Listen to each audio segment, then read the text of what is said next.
Now, I'm not a professional photographer, but I've made $35,000 selling my photos online. In this video, I'm going to go through exactly how I did it. Which sites I've tried, which ones worked, which ones didn't, as well as which ones I think are going to be the best sites in the coming year. Let's get started.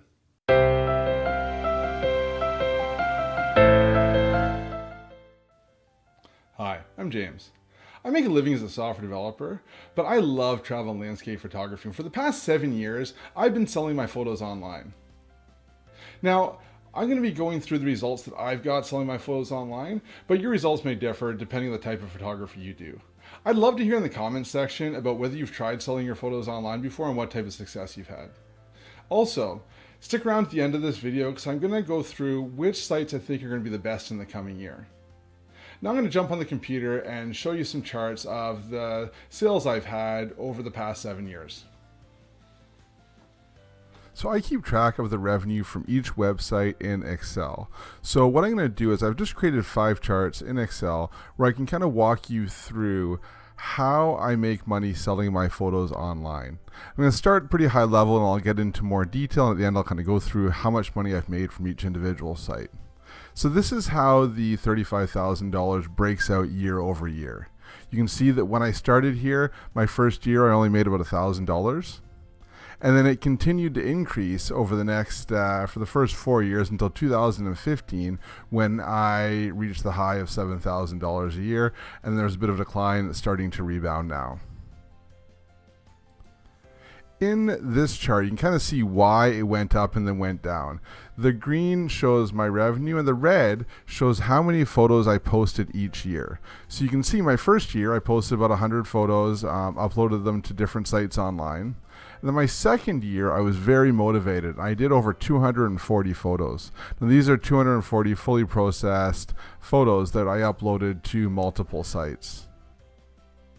Now, in November of 2013, my wife and I had our second child, and the time that I had to go traveling and take photos as well as process those photos went down. So you can see in 2014, I only uploaded about 100 photos. Now, despite uploading less photos, my revenue kept going up in 2014 and even in 2015, even though the amount of photos that I posted went down. Now in 2016, we had our third child, and I just really didn't have much time to travel and do photography. So 2016 and 2017, I really didn't post many photos, and that's why you can see here that my revenue went down for those years. And over the past year, year and a half, in 2018, I've started to post a bit more, and it started to go back up.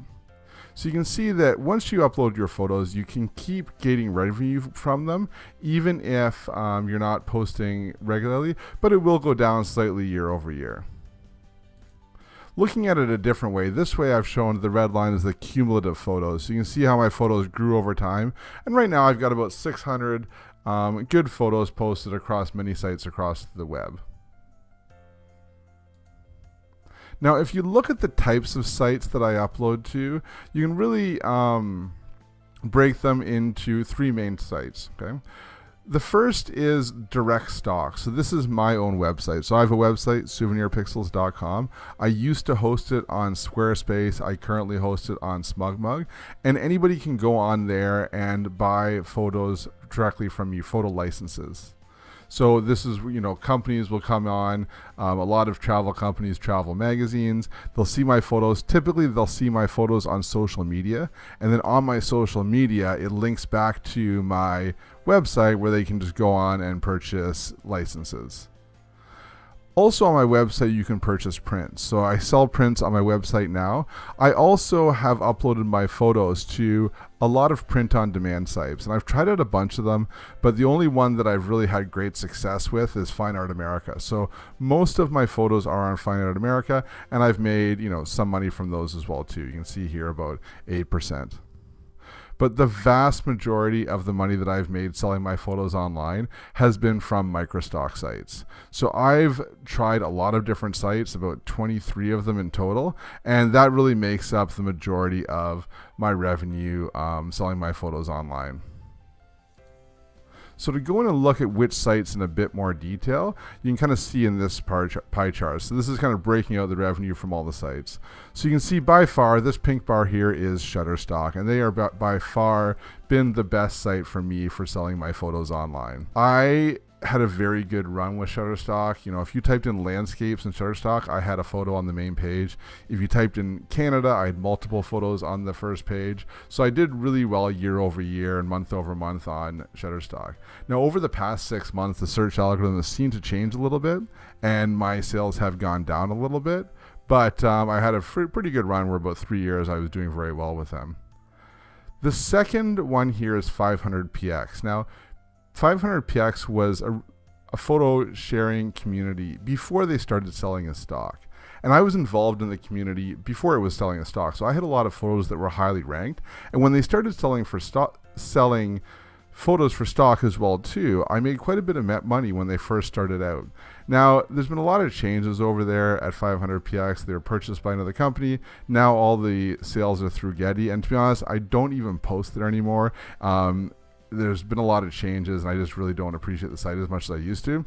But, you know, for a period of time, they were a very good earner for me as far as sites go. Down here, number 3 is PhotoDune. Now, PhotoDune has really only earned me a lot of money in the last couple of years. The first couple of years, it was very low, and the last 2 years, really, it's been very high. So I see PhotoDune really going and surpassing 500px probably this year. And then the fourth one here is Adobe Stock or Fotolia. So Fotolia was an independent stock site, and then Adobe bought them and turned it into Adobe Stock. So I had my portfolio on Fotolia. I did fairly well there, and now it's moved over to Adobe Stock. And when it moved over to Adobe Stock, I saw a bit of a dip in sales, but now I'm starting to see it pick up a bit more, maybe because I'm posting a bit more to Adobe Stock as well too. Now there's some other smaller ones here. One thing to know is this little sliver up here. It's about $400, and that's 13 sites. So I tried a lot of sites. What I'll do is when I hear about a new site, I'd upload like 200 photos to that site and see what happens. And a lot of time, nothing happened, right? Which is one of the reasons I'm making this video, right? Because I spent a lot of time uploading and, you know, trying to find these sites, uploading those sites, and really didn't get that much out of it. You know, 13 sites, $400 over 6 years is not a lot. So, you know, if I were starting out again, I would probably really just focus on the main sites that you see here and really not even worry about the smaller ones until, you know, they seem to be big enough to get some momentum, because there are a lot of stock sites out there, but I just don't think you can make a lot of money on all of them. You really need to have your photos on the big ones to start out with. Now, I hope that didn't come across as bragging, but I had no idea when I started selling my photos online that I would make $35,000 from them. Really, my goal of doing this was so that I could buy, you know, more cameras and lenses without taking it out of my family budget. And I achieved that, and I'm pretty happy with it. Now, there was a point when I considered trying to, you know, maybe go full time as a stock photographer, but at the time, what was selling primarily was business images. So what I realized was that to be able to be a full-time stock photographer, I would need to go and get models and kind of pose them in different business situations, taking hundreds of photos a day and uploading them. And that really didn't appeal to me. If you take a look at my portfolio, and I'll link to them, put some links down in the description, I really like taking travel and landscape photography. And I think what I realized was it would be very difficult to make a full-time salary and support my family on stock photography if I was only going to do travel and landscape. The other thing is that I enjoy my day job. I enjoy software development. I enjoy working with my clients. So I kind of feel like even if I did photography as a full-time job, I would probably just become like a software developer would become my hobby, and I still code in my part-time. Right? So I decided to stick with software development as my main living, and, you know, photography is my hobby. Now, you may have different goals, and hopefully, you know, this video is still useful, the stats that I showed, even though I kind of really only work on it part-time. Now, at the start of the video, I mentioned that, you know, at the end, I would talk about which sites I see being the best in the upcoming year. Now, about 5 months ago, I tried uploading some of my photos to free stock sites. Now, if you aren't familiar with these free stock sites, there's sites like Pexels, Pixabay, Upsplash is another one, where you can upload your photos and then anybody can use them for free, commercial purposes for free. So they're stock sites, but you don't get paid. But the thing is, when someone downloads them, the sites encourage that person to give you a donation for the photo. So I just did, as a trial, uploaded 100 of my photos, 100 of my oldest photos that weren't really making me money on any of the stock sites anyways. And in the past 3 months, I've made about $60 in donations. Now listen, that's not a lot of money, but $60 is more than I made from a lot of the lower sites that I have out there. And as my sales go down on Shutterstock, I plan on taking more of my older images and uploading these to these sites. And I think they could be a fairly decent sized revenue source for this year.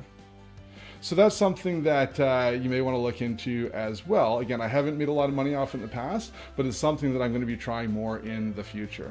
You can let me know in the comments what you think about these free stock sites.